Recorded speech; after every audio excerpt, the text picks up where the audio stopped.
Everyone, Addicted Storybook here. Thank you for your much love and support. Keep supporting the channel and do not forget to press the bell icon so that you don't miss out to any videos. Episode 523, An Honorable Battle. Alex stabbed the bloody blade onto the floor, leaving it standing upright, and he wiped his hands off on his pants. "I slashed the tendons in your arms and legs clean through," he said as he watched Drew writhe on the floor. "You'll be lucky to ever walk again, and you certainly won't be doing any more martial arts. But don't worry, I won't kill you. As much as I would love to, I've been having such a good day today, and having to clean up the mess would really sour my mood."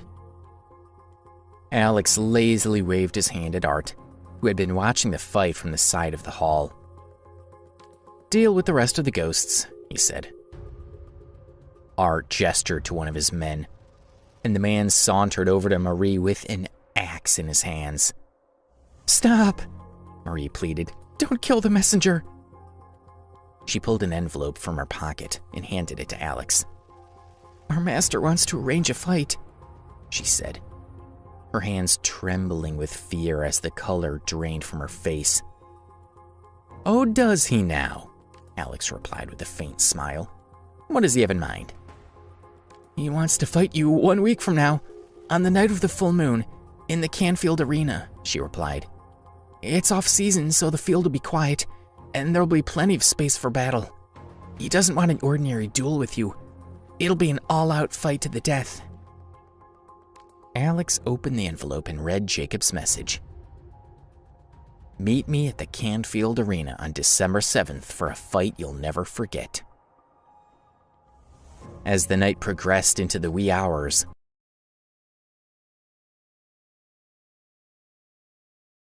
the crowd of martial artists sat together in the Baltimore Martial Arts Association headquarters and stared at Jacob's letter. "So Jacob is behind all this," Rufus said as he looked at Alex, who was kicked back on the sofa. "Jonah must have been really important to him for him to come after us like this. The ghosts are based in California, but they have members all over the world. He's way too busy to fight with anyone himself unless it's personal." Alex smiled. "I thought he was bluffing when I killed Jonah, but I guess he really does want to fight me. I must have underestimated how much Jonah meant to him." Killian Robinson, the head of the Robinson family, hesitated and said, "Alex, we shouldn't agree to his challenge." "Is Jacob really that scary?" Alex asked, raising his eyebrow. "Although Jacob hasn't practiced martial arts in a long time, he still teaches swordsmanship to his disciples," Killian said, and then paused to let out a long breath. "After so many years hiding in the shadows, no one knows how powerful he is now." "Drew said that Jacob has ascended to a level of skill no one has ever seen before," he continued, nervously fidgeting with his fingers. "He was already a world-renowned master swordsman many years ago. Who knows how strong he's become since then?" The Baltimore Martial Arts Association was filled with skilled martial artists, but only 1 or 2 were worthy of being called masters. Becoming a master took a level of dedication and skill that only the greatest martial artists would ever reach, and there had always been very few masters in America. Theo had said that he and Alex were the only masters in the country worth mentioning, and Alex saw the chance to fight a master as powerful as Jacob as an opportunity to prove that he was worthy of the title. Jessup was also familiar with Jacob's reputation, and he worried that Alex might not stand a chance against him. 20 years ago, the Californian underworld was in chaos, and every day there were chambers of commerce locked into deadly power struggles with each other, Jessup said. To end the fighting, Jacob killed 17 Chamber of Commerce leaders and knocked out all 36 masters in the underworld. He integrated nearly 100 chambers of commerce into one organization and named it the Cherry Blossom Group. He let his oldest disciple take charge of it for him and ended the underworld conflict for good. He paused before adding, "So as you can see, provoking Jacob is very risky. The Cherry Blossom group later became the Ghosts, so he has hundreds of people ready to fight for him if he just says the word. Who's provoking who here? Alex said, scowling. Canfield Arena is our home turf. The Baltimore Martial Arts Association has held several tournaments there. It's hard not to see this as a personal attack in his quest for revenge. We have hundreds of armed disciples hiding outside, Will Palmer said. We can't just let the ghosts get away. The night of the reception was supposed to be lighthearted and fun, and Will wouldn't let Jacob and the ghosts ruin everything. Alex's strength had inspired him into action. The Palmers and the Robinsons had once teamed up to deal with the Ambrose family. Since then, they had turned a new leaf and decided to follow Alex as his disciples. Will is right, Clark said. We have way more firepower than they do. I don't care what Jacob's little plan is. Let's take them out while we have the advantage.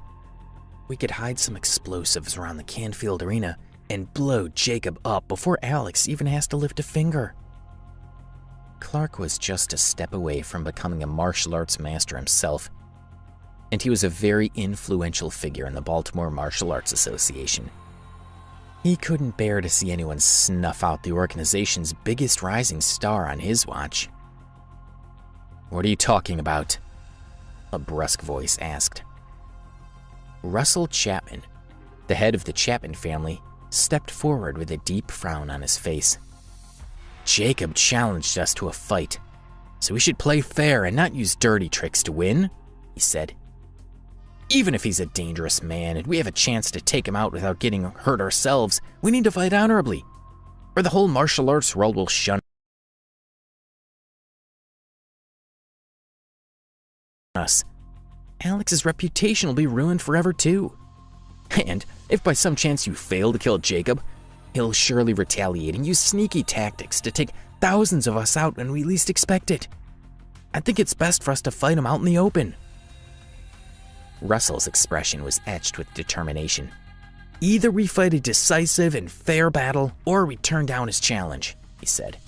Everyone was silent as his words sunk in, and they realized he was absolutely right. A pleased grin spread across Alex's face. I don't think we should accept the challenge, Edward said, turning to Alex. Jacob has many decades more experience than you, and even though you're very skilled, you don't have nearly the same level of knowledge that he does. He'll destroy you. Everyone will understand if you back down, but if you accept the challenge, they'll think that you're overestimating your abilities.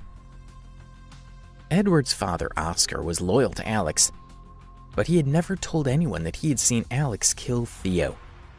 So even his own son didn't know the true extent of Alex's power.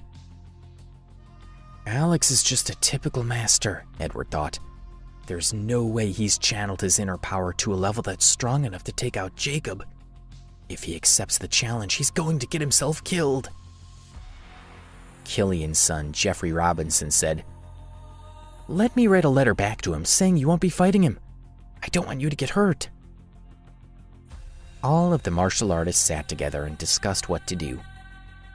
Everyone had equal input on the situation, as Alex preferred to make important decisions democratically. Even at his young age, he had the ability to lead an entire association of martial artists. But he knew he still needed more experience to become the best leader possible. He saw the duel with Jacob as just another chance for him to increase his skills. Don't forget to like and subscribe and hit that notification bell for latest episode.